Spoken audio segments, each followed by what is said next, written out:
शेतकरी मित्रांनो, हे जे काय पाहताय हे माझ्या गाडीचं किचन आहे आणि ह्या गाडीच्या किचनमध्ये हे अशा प्रकारे रेझिनच्या साहाय्यानं जे काही टोमॅटो टुटा नागायचा पतंग आहे तो पतंग मी स्टोअर करून ठेवलेला आहे. आता शेतकरी मित्रांनो, याचा फायदा असा होतोय की ज्यावेळेस मी शेतकऱ्यांच्या प्लॉटमध्ये जातोय आणि सध्याच्या परिस्थितीमध्ये टोमॅटो प्लॉटमध्ये टुटा नागायचा प्रादुर्भाव खूप मोठ्या प्रमाणामध्ये झालेला आहे आणि तो ओळखण्यासाठी शेतकऱ्यांना आपण पानावरील असेल, फळांवरील असतील ही लक्षणे तर दाखवतोच.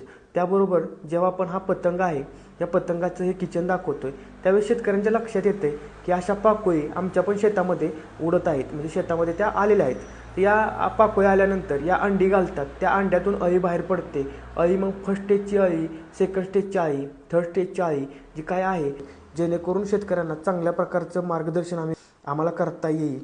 तर शेतकरी मित्रांनो, आजचा हा व्हिडिओ तुम्हाला कसा वाटला हे आम्हाला नक्की कमेंटद्वारे कळवावं. असेच नवनवीन आणि इन्फॉर्मेटिव्ह व्हिडिओ पाहण्यासाठी आमचे इंस्टाग्राम पेज